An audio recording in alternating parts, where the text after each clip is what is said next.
Today, we're going to talk about why your power of attorney is effective when you sign it.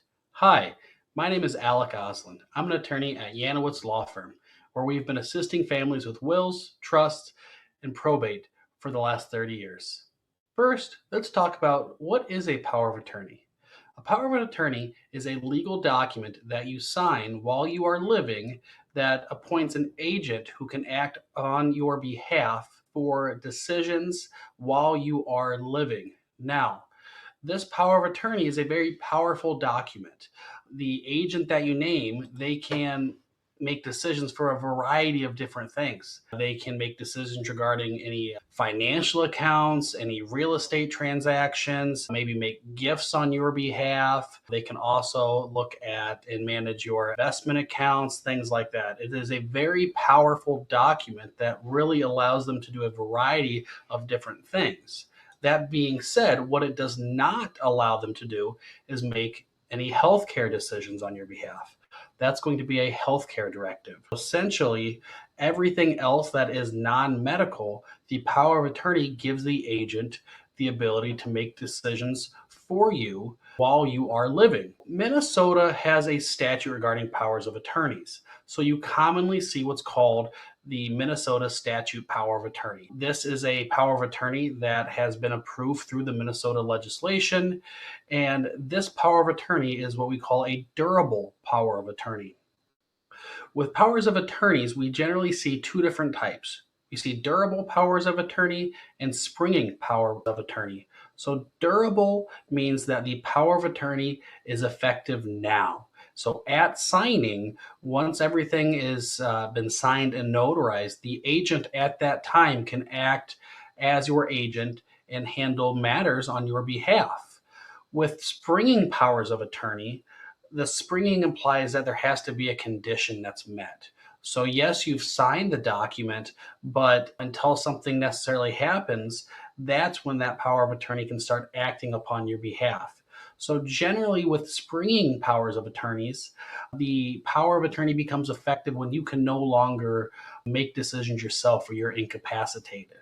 So the downfall and maybe the negative of these springing powers of attorney is we are going to need a doctor or multiple to declare that you no longer can make decisions on your behalf. So if something comes up and we need to act urgently, we really don't want to have to wait for a doctor to rule that you're incompetent before your trusted agent can make decisions and help you out with your affairs. So that's why, in my opinion, the durable power of attorney makes a lot more sense. And that's why the durable is set up through the Minnesota statute power of attorney. When we think about the agent we're appointing, we trust them, which is again why we're fine naming them as powers of attorney now.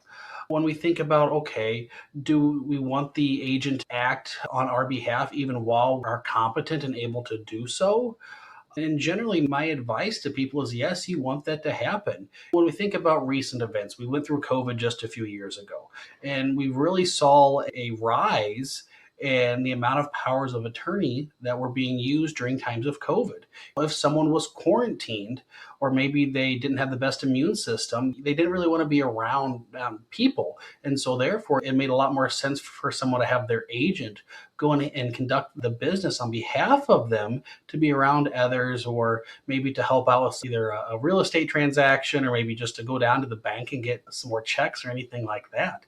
By having the durable power of attorney, even though the principal or the creator of that power of attorney was still competent, the power of attorney allowed that agent to go and handle the affairs of that person while they were still competent and able to make the decisions. Another benefit of the durable power of attorney is, even not looking at the times of COVID, if you're traveling and maybe something comes up, that power of attorney can again step into place and handle affairs on your behalf. So having a power of attorney, it's a very important document. Again, with that, when we set up a power of attorney, you are the one picking who is going to act on your behalf if something comes up. And again, this is while you're living and while you're competent, and even if you become incapacitated. If you don't have a power of attorney and you are incapacitated, what's going to happen is we're going to have to go to court and have the court appoint a conservator to help manage your affairs. And so that can be very costly, and it might not be the person that you want it to be. So, by having a power of attorney while you're competent, we can pick who you want to be, and you can pick that trusted person who's going to help you out maybe later on in life. When thinking about powers of attorneys, it's very important that we review our documents every couple of years. When we look at the agents, we want to think, okay, does it still make sense to have this person as my power of attorney? Maybe we want to have someone else. Maybe that person has passed away, so we need to update our forms. With updates, we also want to make sure that the agent who's named, we want to make sure that we have their most up-to-date information. Maybe they've gotten married and they changed their name. Maybe they moved and have a different address. We want to make sure that it is as seamless as possible for that agent when they are conducting business on our behalf. If they have changed their name or moved, their ID may not match with what is on the document, and they may have some issues dealing with certain financial institutions. And we don't want that to happen. We want to make it as seamless as possible for everybody involved. The big takeaway here is it's very important to have a power of attorney. And in Minnesota, we use that durable power of attorney because we want the agent to act for us now, because we don't know what the future is going to hold. At the Yanowitz Law Firm, we've drafted many powers of attorney, and we think this is a very important document to have. I'd like to thank you for joining me here today, and hopefully you learned a lot about powers of attorney and why they are effective at signing. Thank you.